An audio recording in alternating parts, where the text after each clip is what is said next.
Okay, magandang araw class. So, sagutin ko lang yung ilan sa mga mahihirap dito sa ating long quiz reviewer.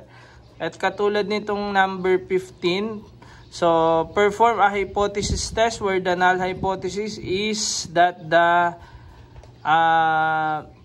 population mean is 6.9. A random sample of 16 items is selected. The sample mean is 7.1 and the sample standard deviation is 2.4. It can be assumed that the population is normally distributed at alpha level 0.05. So, yan yung ating mga given. So, ang choices A, B, C, D. So, mamaya na natin balikan yan. So, ito yung ating solution doon. So, first, ang gagawin nyo syempre, ano ba ang tanong? Ano bang question dito? So, kung ang situation ba ay ire-reject natin o i-accept ang null hypothesis. Siyempre, paano natin malalaman yon? So, lagay nyo muna yung null. Ito yung ating null hypothesis, yung H sub O. Alternative hypothesis, yung H sub A. Ang claim natin dito sa given ay yung null hypothesis. Kasi yun yung in-state dito eh. So, yung claim niya is yung population mean is 6.9. So, yun yung claim. Now, list down all the given. So, sample, number of sample, sample mean, sample standard deviation, saka alpha level. Gagamitin po natin lahat yung given na yan. And then, in order to form a conclusion about this problem, syempre, kailangan mo makuha yung dalawang importante dito. Una, yung T computed at saka yung T critical. So, makukuha natin yan. Ang T computed, i-compute natin yan using test statistics. So, ang gagamitin natin dito, kung mapapansin nyo, paano mo malaman kung t-test ang gagamitin? So, kapag ang number of sample ay lower than 30, so t-test yon.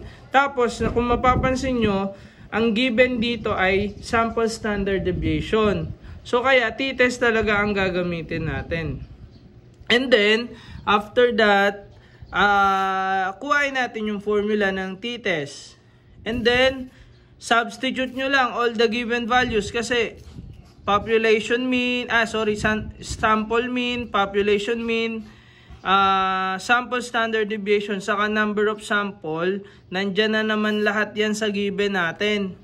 So, substitute nyo lang, and then, marunong na naman tayo mag-calcu, i-input nyo lang po yan sa calcu, kaya dapat, pag nag-exam kayo, may co-computing kayong ganito, may dala kayong calculator class. So, manghiram na lang muna ng calculator, ha?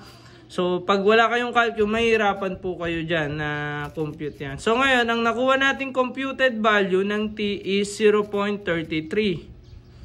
So, kaya naman, proceed na tayo sa pangalawang hahanapin natin, yung T critical value. So, using our table, yung T critical value table, meron po tayo nun, dun sa ating mga video lesson, pakibalikan po at isinend ko rin po ito sa inyo.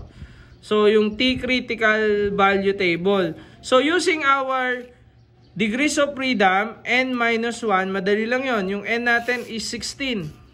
Minus 1, so 15. And then, yung alpha level, yung dalawang bagay na yan. At syempre, take note of this two-tailed to kasi yung claim natin is equal. So, ang ating alternative hypothesis, not equal. So, kapag not equal yan, ibig sabihin, no direction yan. Ibig sabihin, two-tailed test yan.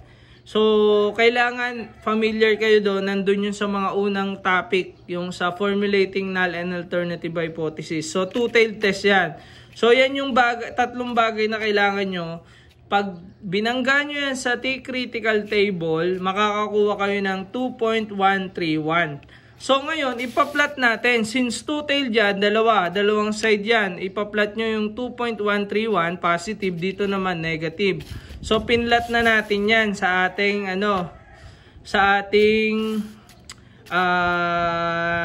T-distribution table.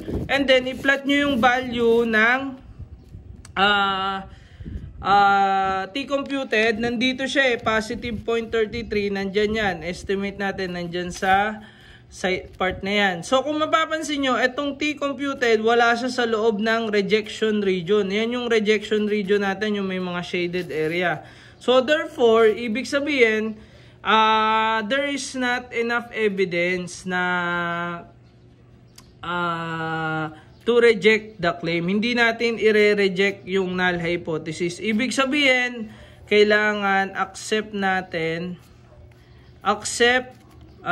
the null hypothesis. So, pag naman, ayan, null hypothesis. Medyo mahirap lang isulat.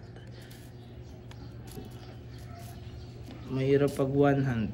So, accept natin yung null hypothesis. So, pag titingnan nyo naman sa choices natin, ang statement dito, there is not enough evidence to reject the claim. There is enough evidence to support the claim. There is not enough evidence to reject the claim. There is not enough evidence to support the claim. So, kung mapapansin nyo, ano ba yung claim natin? Yung null hypothesis. Yan yung claim dun sa problem. So, ngayon, ang hahanapin natin yung there is not enough evidence to reject the claim. So, walang enough evidence tayo para i-reject natin yung claim, which is yung null hypothesis.